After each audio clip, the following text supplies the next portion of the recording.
The morning sun washed over Abuja's central business district, reflecting off the glass towers like a golden crown. Inside the 15-story Meridian Towers, home of Stratix Consulting Group, the atmosphere buzzed.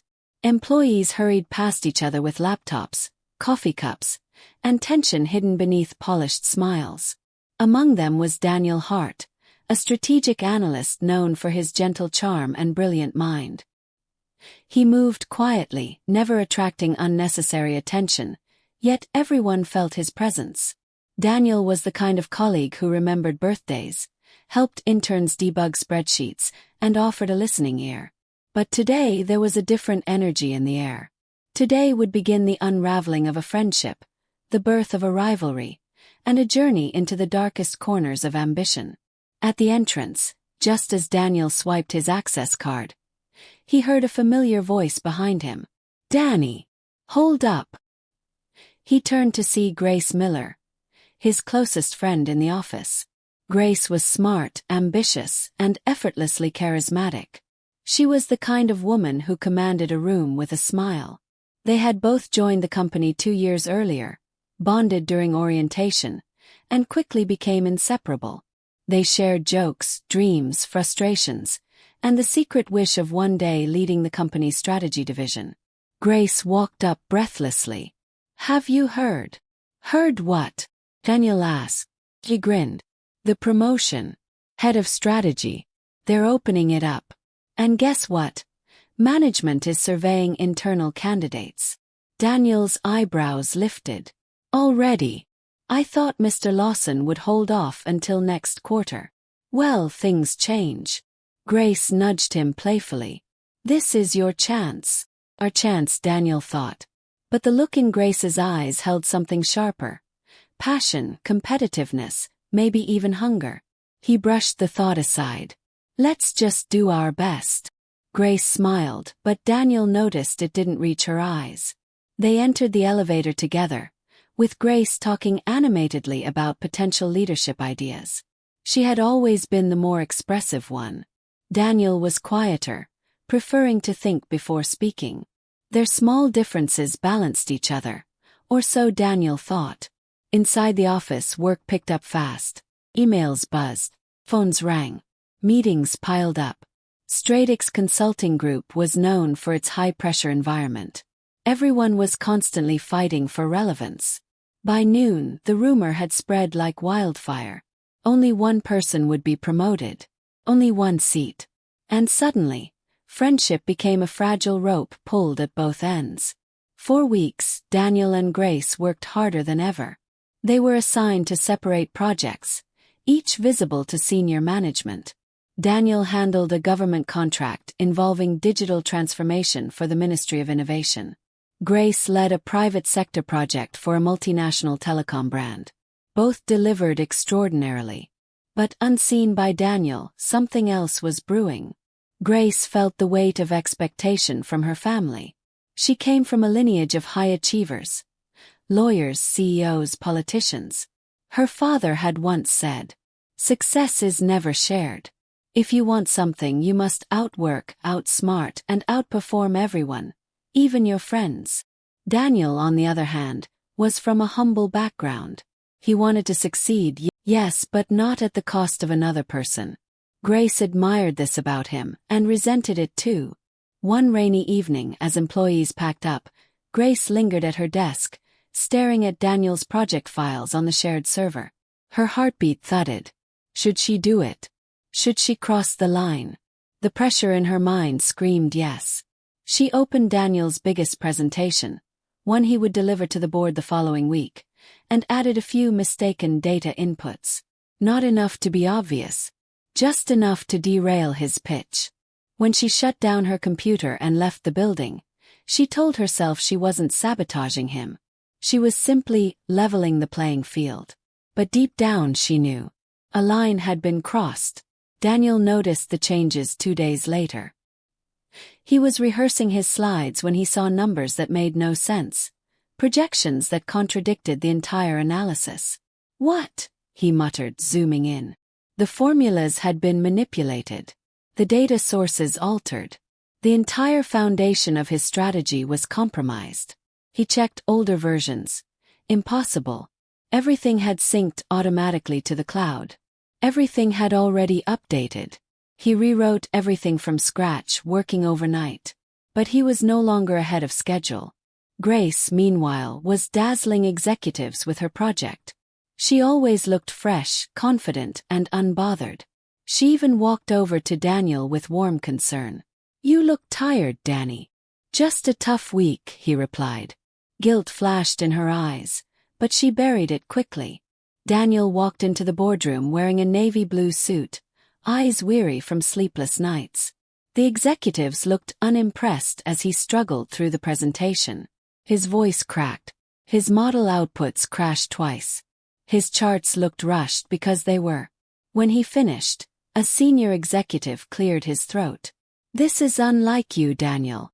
What happened here?" Shame flushed through him. "I take full responsibility." But something deeper cracked inside him.